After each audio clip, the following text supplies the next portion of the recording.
All relationships have varying levels of closeness. Your connections to your friends, family, classmates, and acquaintances are all at different levels. Caroline Haythorthwaite, the mind behind media multiplexity, defines these different relationship levels as ties, of which there are four strengths: strong, weak, bridge, and latent.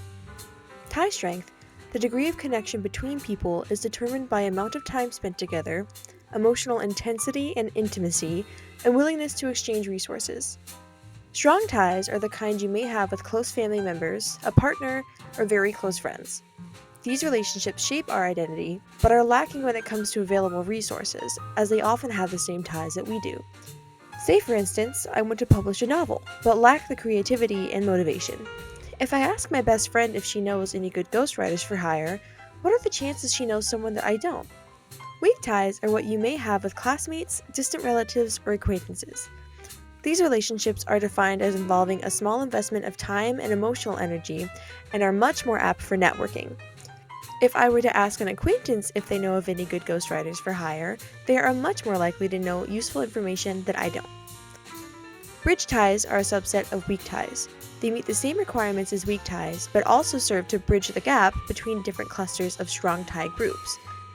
Think of your friend's friend and your friend's friend's friend group.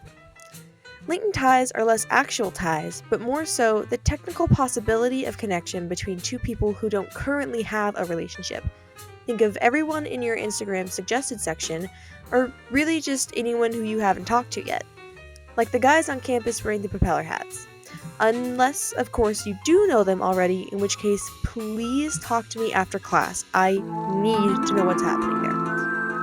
This theory is called media multiplexity, but what does media have to do with any of this? Simply put, media is a vital part of every tie, and the basis by which each tie's strength is determined. In this theory, media specifically refers to all the different ways, or channels, in which one may communicate with their ties. There are many channels, whether it be through text, call, video, in person, through social media, or even writing notes or letters. Media multiplexity is the idea that a relationship's tie is what drives the use of different channels to communicate within the relationship. For example, with your closest friends, it is very common for you to talk with them through various channels daily. I personally call, text, DM, and leave voicemails for my best friend frequently. However, I have some distant relatives who I only use one channel for, texting. Our relationship with someone highly influences the channels we use to talk to them. The stronger the relational tie we have with a person, the more media we will use with that person.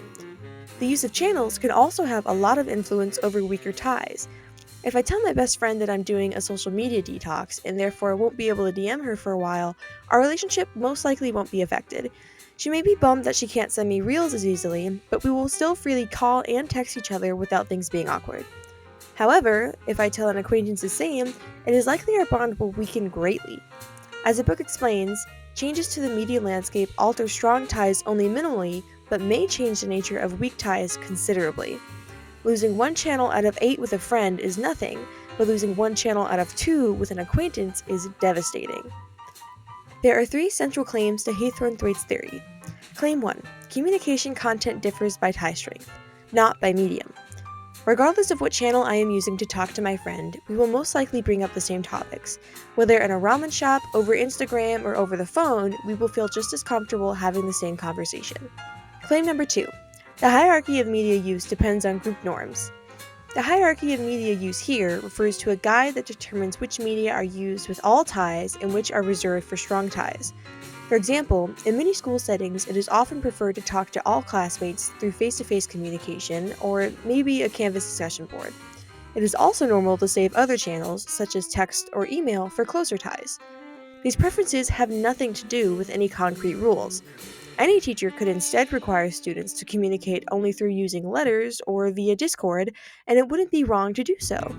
We decide what is right and what is wrong to use in different contexts based on the thoughts of people within those contexts. Claim number 3. Adding and subtracting media access influences weak ties. As we discussed earlier, taking away channels from weak ties can very easily destroy those ties. The opposite is also true. Just how adding a channel to a latent tie transforms it into a weak tie, adding channels to weak ties can transform them into strong ties. This does not mean that if you want a close friend, you should start spamming someone's messages from any and every channel you can think of. This does mean that as you add more and more channels to a tie over time, your tie will ultimately strengthen.